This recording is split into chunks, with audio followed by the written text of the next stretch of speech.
Are you in love with football? And what about sports betting? Do you want to earn really big money from it? Experts of Betfac prepare dozens of solid and safe predictions with high odds every day, so you can win a lot and stably. Just sign up through the link in the description and punish your bookie.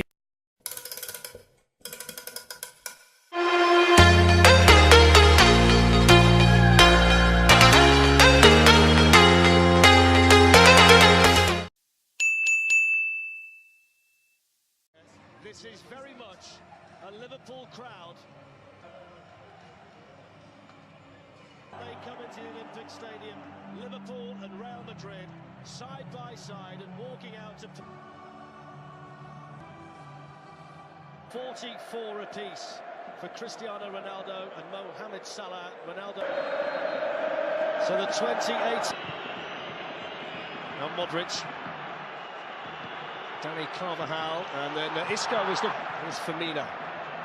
Now Salah. Alexander-Arnold with the ball in. Generating a tremendous atmosphere in here already. It's Salah. And there's Mo Salah. And towards Roberto Firmino, and Alexander-Arnold was running in. There's alert goalkeeping in there by Keylor Navas, who I think has been given a free kick here by the referee. Yeah, he was out quick, wasn't he? In by Robertson towards Firmino, who was attacking the near post. There's Marcelo. Lovely turn to get away from Milner. Excellent ball to Alexander-Arnold, and then Keylor Navas, who's got Ronaldo on that side with him. Danger here for Liverpool. Ronaldo! And despite the fact it was a ridiculously tight angle, he still... Keylor Navas didn't quite get there. Virgil van Dijk was running in. Yeah, I don't know whether the refs give a foul, but it didn't look like, did it? No. Stages of this competition. Milner with a chance to try and pick someone out. Here's Roberto Firmino. And then Alexander-Arnold, and Navas was down. The initial block in there was from Sergio Ramos. Alexander-Arnold caught that really sweetly. Yeah, brilliant play by Liverpool. He's onside, pulls it back to Firmino. Turns well. Mana. He's got Varane and Carvajal across there.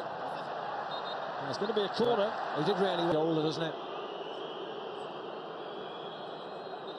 I think he just felt the weight of Ramos on him after the challenge. It was good defending initially by Ramos.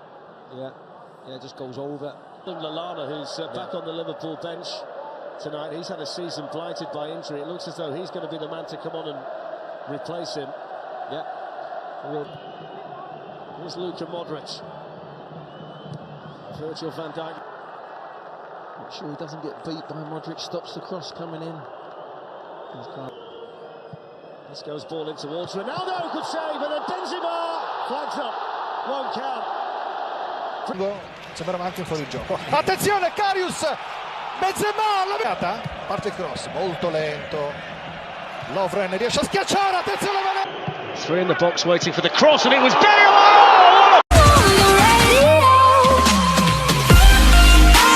It must bring back some great memories.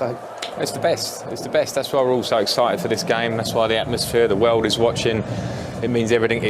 You can call yourself the best, probably the best club in the world, because on winning the Champions League is the best competition in the world, and they're that close. Those young boys, they're walking in it, inexperienced. Of course, it's going to be relevant in this game, but what a chance for Jordan Henderson, for instance, to pick that trophy up, for every player in there to make history. That's the dream, Rio, isn't it? It's the dream. It's a chance to be forever immortalised. That's the thing with this. So you know you're going to go down in history. You are going to be etched in the history of your football club. And I think there's a difference here between the two clubs in that our English teams, our first priority is the Premier League. We were speaking about it earlier. The difference with this team in Real Madrid in Spain is their first priority is this. They see this as their trophy. So when we talk about maybe Liverpool having a bit more desire because they're young, energetic, lacking experience, haven't won it yet. These guys, they feel that this is their trophy, and who are you to come here and try and take our trophy? There's a difference between the two mindsets of both clubs, so it's a great dynamic within the story that's here today. Certainly, it's interesting looking at the way the two teams, as we saw there, making it to the final this year. I mean, Real Madrid might have struggled from time to time, but if you look at it, they've had a lot harder run of games, haven't they? They had Spurs and Dortmund in the group stage, then they had PSG, Juve and Bayern, of course, whereas Liverpool, aside from Manchester City, have had a relatively comfortable run through, Rio. Yeah, and they've made it look comfortable. That's the difference with Liverpool. They blitzed Manchester City. Everyone had Man City as favourites, including myself. But they went there and they met them toe to toe, and they had a genuine belief and a desire to get through and to meet Manchester City like no other team has done this season. And I think there's that dynamic element that they've got, the pace, the power. I think this is the most powerful, most quick team on the planet at the moment, and they're the best equipped to play against the likes of the Man Cities and this team here against Real Madrid, who are an ageing side, so to speak. So I think that athleticism will play a big part today.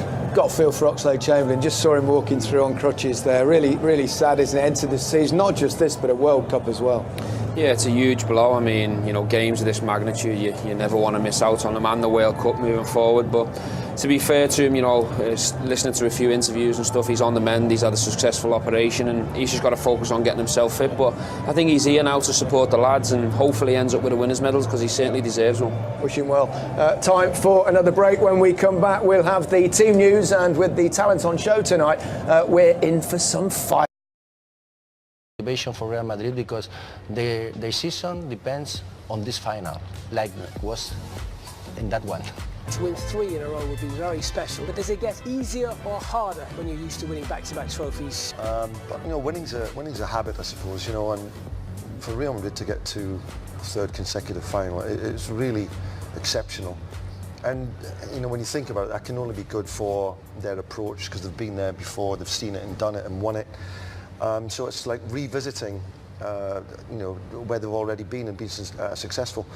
But of course, that also opens it up for Liverpool, because I think there's going to be a lot of less pressure on Liverpool to go into this game, because they're, without a doubt, the underdogs in this game because of Real Madrid's recent successful history in it. So let's leave Liverpool for now. We'll talk more in a moment. But if Madrid are to make it 3 in a row, how much pressure on the shoulders of Cristiano Ronaldo? Does he have to have a big game? Of course, he always rises to the occasions. He scores all the time, but he needs teammates round about him. What he's got good football players behind him that makes the killer past him. Cristiano Ronaldo doesn't run wide, right and left. He stays more central now. And is that a change? Yes, it is. And now he needs service. And he's got good football players. Modric, Kroos, Marcelo gets forward. So he depends on his teammates. He's no longer a player that can beat 3 players and score goals like he did a few years ago. But he's a threat. He's always in the box. And he's not just a threat with his right and left foot. He's good in the air as well. So Liverpool will have to be aware of that as well. Is he a better player now? Is he scoring more? Has he become a more all-rounded player, or has he become almost an out-and-out centre forward? No, I don't think he's a better player now, because he's lost that dribbling and acceleration that he used to have. But I think he plays more with his brain now than he does before, and he stays central. He's getting older. He's getting wiser. Still breaking records. But when you get to 33, you don't run about as much. I think you'll agree with that. Sure. But this is the age is for everyone. Yeah. So very easy to make this about Cristiano Ronaldo and Mo Salah. You know that it'll be someone like James Milner will pop up and get the winner. But when you compare the two, both had sensational seasons. That's built the team to suit him, brought back, and he's asked his midfield players to let's play forward passes. He's started so well, the confidence is growing and growing, and football's all about confidence. But he's a great team player. He doesn't just score goals, he works so hard for his teammates. He's always running back and sprinting, and you can hear from his interviews, he's such a thinking all about the team, he's not about him. So it's been a great signing, the best signing in Europe for me. Any danger that fatigue starts to take a toll? 48 games played? No, not really. They've had a break, you know, since the last competitive fixture, and this is 90 minutes football. They'll concentrate on that, and the energy and the excitement, the enthusiasm, the adrenaline. It's a dream come true for any player to play at this level, and Victor's been lucky enough to do it. It's as I said, it's a dream, and you want to make the best of it. No, they'll be absolutely ready for this game. It's going to be played, I think, at a real pace, and I think Liverpool will force that as much as they possibly can, because that's their energy is very much their strength, and I think they'll try and push into Real Madrid as much as they possibly can. We're almost out of time, so let's finish with some predictions. How do you see it going? I've got to go for Real Madrid, but I still think that Liverpool have got a chance, because they've got so much potential going forward. High-scoring game, but I think it'll be Real Madrid, I think. I don't think you've gone out much on a limb saying a high-scoring game. And Victor, a man who almost joined Liverpool Well, yes. 2006, when I was finishing my last year in Deportivo La Coruña, there was very close an agreement between the both clubs when Rafa Benitez was the coach at Liverpool, and I lost my chance. But it was a pity because I am a big crazy fan. I love English football. I am following, and I will try to find my chance as a coach now. So you're going to go for Liverpool then tomorrow? No. I support Real Madrid.